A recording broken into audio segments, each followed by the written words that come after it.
if we don't have these things, if we don't have men that participate this way, it makes me wonder what the long-term consequence is going to be for civilization.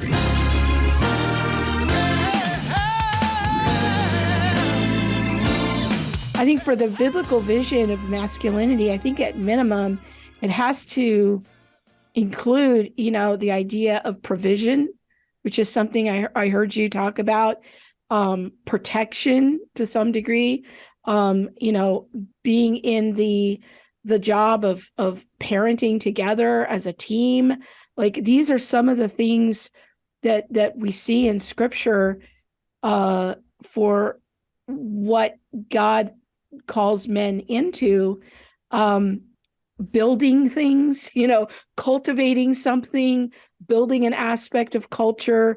This is also part of what men do. If we don't have these things, if we don't have men that participate this way, it makes me wonder what the long-term consequence is going to be for civilization. I don't know. So yeah, and I think this is part of general revelation too. There was an anthropologist who did the first ever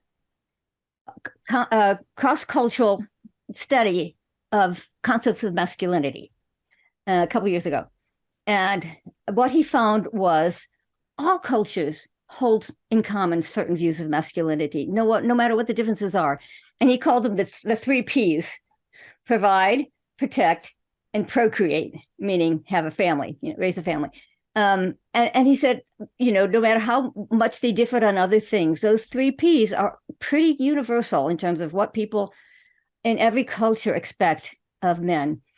And there was another study that that was really eye-opening, and it was done by a sociologist who he found that men tend to have two conflicting scripts about what it means to be a man. This sociologist, again, has gone around the whole world asking young men the same two questions in countries all around the world. And he says, on the one hand, he'll ask the young men, what does it mean to be a good man? If there's a eulogy and people say he was a good man, what does that mean? Well, young men around the world know exactly what it means. It means honor, sacrifice, provision, do the right thing, look out for the little guy. I like that one. Look out for the little guy, be a protector, be responsible, be generous, and so on. And then he would follow up with a second question. He'd say, well, what if I say to you, man up, be a real man? And they'd say, oh no, that's completely different. They would say, in fact, I'll read this one to you too. That's completely different. That means be tough, strong, never show weakness, win at all costs, suck it up, play through pain, be competitive, get rich. In other words, most of the things we now call toxic the real man are the traits that today we tend to call toxic. And what he says is most men really are caught between these two scripts. We would say because they're made in God's image, they do know what the good man is. They do know the three Ps. But the culture that they're in presses them to be a real man, defined in traits that we think are not necessarily so healthy.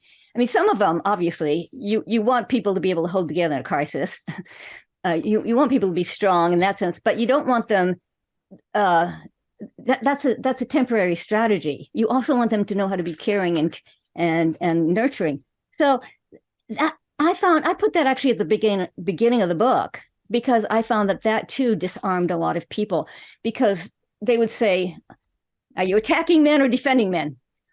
Neither one. We're defending the good man. Of course we should. The good man is basically, God's image, and we're critiquing the real man. So, and that helped people to relax and say, okay, good. Okay, I'll go along with that. When you made that distinction, it would often disarm a lot of the criticism, a lot of the tension. People wondering, what, like I said earlier, whose side is she on? But we're on the side of the good man.